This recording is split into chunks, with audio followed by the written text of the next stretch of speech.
Hello dear students, welcome to my channel VK Munnalal. आज मैं आपको translation from Hindi to English में प्रेजेंट इंडेफिनिट टेंस डिस्कस करने वाला हूं। यदि अभी तक आप मेरे चैनल पर नए हो तो चैनल को सब्सक्राइब अवश्य कर लें, जिससे आप मेरे आने वाले हर वीडियो का नोटिफिकेशन प्राप्त कर सकें। आइए शुरू करते हैं। प्रेजेंट इंडेफिनिट टेंस पहचान है। हिंदी वाक्यों के अंत में ता है, ती है, ते हैं आदि शब्द लगे रहते हैं और प्रेजेंट इंडेफिनिट टेंस में कार्य का वर्तमान काल में साधारण रूप से होना पाया जाता है, लेकिन हमें यह ज्ञात नहीं होता है कि काम हो रहा है या समाप्त हो गया है। इसलिए इस टेंस को प्रेजेंट इंडेफिनिट टेंस कहते हैं। मुख्य बात है, कार्य का साधारण रूप से होना पाया जाता है। काम जारी है या समाप्त हो गया ऐसी कोई सूचना हमें नहीं मिलती है। अफर्मेटिव सेंटेंस का अनुवाद किस प्रकार से करते हैं, आइए सूत्र के माध्यम से समझते हैं। सूत्र है एस एस प्लस वर्ब की फर्स्ट फॉर्म प्लस एस या E S plus object. S S का अर्थ है सिंगुलर सब्जेक्ट, एक वचन कर्ता। एक वचन करता है तो वर्ब की फर्स्ट फॉर्म में एस या ई एस लगेगा और ऑब्जेक्ट या कंप्लीमेंट आदि शब्द लिखे जाएंगे। उदाहरण है, वह स्कूल जाती है, सी गोज टू स्कूल। वह स्कूल जाती है, एक वचन है सी और गो में हमने ई एस जोड़ा, goes to school.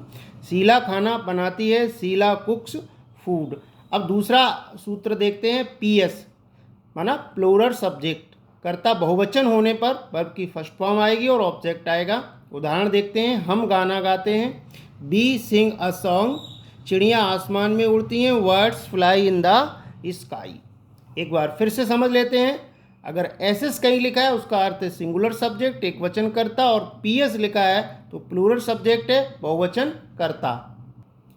Negative sentences नकारात्मक वाक्यों को देखेंगे। अनुवाद का सूत्र है S S plus does not plus verb की फर्स्ट फॉर्म प्लस ऑब्जेक्ट। अर्थात जब कर्ता एक वचन का होगा तो डज नॉट प्लस वर्ब की फर्स्ट फॉर्म का प्रयोग किया जाएगा। उदाहरण देखते हैं, सीता गीत नहीं गाती है, Sita does not sing a song. वह एक पत्र नहीं लिखता है, he does not write a letter.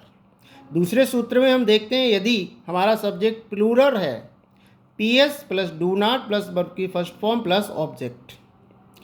कर्ता बहुवचन होने पर डू नॉट प्लस वर्ब की first form object, other words ETC लगते हैं। उदाहरण से हम समझते हैं, वे पुस्तक नहीं पढ़ते हैं, they do not read the book. मैं फल नहीं खाता, I do not eat the fruits. मैं फल नहीं खाता हूँ, I do not eat the fruits. हम क्रिकेट नहीं खेलते हैं, we do not play cricket. Note, ध्यान देने की बात यह है कि वाक्य में कभी नहीं शब्द आने पर नेवर का प्रयोग करते हैं। अगर वाक्य में लिखा हो कभी नहीं, तो इसका सूत्र से हम समझ लेते हैं। अगर सिंगुलर सब्जेक्ट है तो नेवर लिखेंगे, वर्ब की फर्स्ट फॉर्म में एस या यस लगाएंगे और ऑब्जेक्ट लिखेंगे। तो जैसे वह कभी समय पर नहीं आता है, he never comes in time. अगर यह बच्चा कभी शोर नहीं मचाता, ये बच्चा कभी शोर नहीं मचाता, तो आएगा this child never makes a noise. यह बच्चा कभी शोर नहीं मचाता है, तो हमें लिखना होगा this child never makes a noise.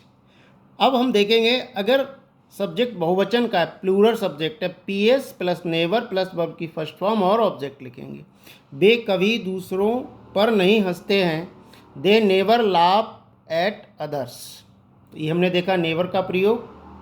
अब हम प्रेजेंट इंडेफिनिट के इंटरोगेटिव सेंटेंसेस प्रश्नवाचक वाक्यों का अनुवाद किस प्रकार करेंगे ये देखेंगे। इसमें दो तरह के इंटरोगेटिव प्रश्न रहते हैं, एक टैग क्वेश्चंस रहते हैं, क्या से आरंभ होने वाले प्रश्न, और दूसरे क्वेश्चन वर्ड प्रश्नवाचक शब्द से आरंभ होने वाले प्रश्न रहते हैं। तो सबसे पहले देखते हैं टैग क्वेश्चंस जो क्या से आरंभ होते हैं। तो अनुवाद का सूत्र है does plus S S plus B first verb की फर्स्ट फॉर्म और ऑब्जेक्ट और क्वेश्चन मार्क लगाएंगे। उदाहरण है, क्या वह पुस्तक पढ़ता है, does he read the book. क्या वह एक पत्र लिखती है, does she write a letter. अब हमारा सब्जेक्ट बहुवचन है तो डू पहले लिखेंगे, do plus plural subject plus verb की फर्स्ट फॉर्म और ऑब्जेक्ट। क्या तुम पत्र लिखते हो, do you write a letter.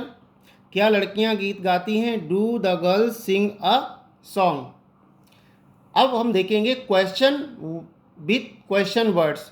वे प्रश्न जिनके बीच में प्रश्नवाचक शब्द लगा रहता है, वो शब्द हो सकता है कब है, क्या है, कहाँ है, क्यों है, कैसे आदि ऐसे प्रश्नवाचक शब्द लगे होंगे। अब इनके लिए हमें क्या करना होगा, सबसे पहले जो क्वेश्चन वर्ड है उसे लिखेंगे, फिर डज लिखेंगे, फिर सिंगुलर सब्जेक्ट लिखेंगे, फिर वर्ब की फर्स्ट फॉर्म लिखेंगे, फिर ऑब्जेक्ट लिखेंगे, फिर क्वेश्चन मार्क लगाएंगे।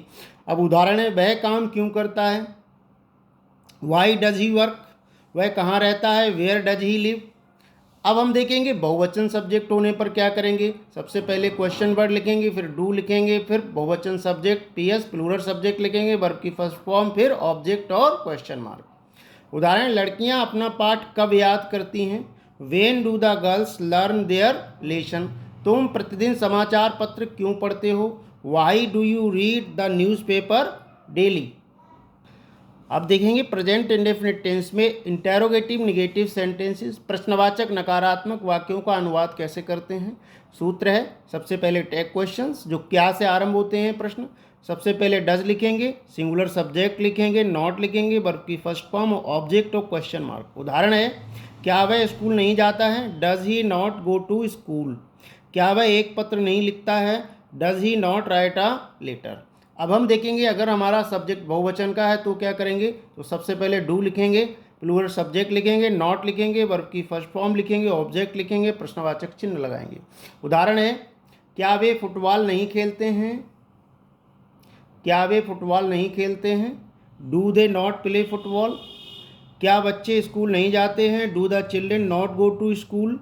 अब हम देखेंगे क्वेश्चंस विद क्वेश्चन वर्ड्स, जिन वाक्यों के बीच में प्रश्नवाचक शब्द रहते हैं और वो नेगेटिव हैं तो कैसे बनाएंगे। सबसे पहले क्वेश्चन वर्ड लिखेंगे, डज लिखेंगे, सिंगुलर सब्जेक्ट लिखेंगे, नॉट लिखेंगे, वर्ब की फर्स्ट फॉर्म लिखेंगे, ऑब्जेक्ट और क्वेश्चन मार्क। उदाहरण है, वह एक पत्र क्यों नहीं लिखता है, why does he not write a letter. अगर सब्जेक्ट बहुवचन का है और निगेटिव प्रश्न है तो क्या करेंगे, सबसे पहले क्वेश्चन वर्ड डू लिखेंगे, प्लूरल सब्जेक्ट लिखेंगे, नॉट लिखेंगे, फर्स्ट फॉर्म वर्ब की और ऑब्जेक्ट क्वेश्चन मार्क लगाएंगे। उदाहरण है, बच्चे स्कूल क्यों नहीं जाते हैं, why do the children not go to school. खिलाड़ी फुटबॉल कब नहीं खेलते हैं, when do the players not play the football. आशा है स्टूडेंट्स ये वीडियो आपको पसंद आया होगा। पसंद आया हो तो लाइक कीजिएगा, शेयर कीजिएगा। बने रहिए हमारे साथ। टेंसेस के हर पॉइंट को आसानी से समझने के लिए लगातार वीडियोस को देखते रहिए। थैंक्स।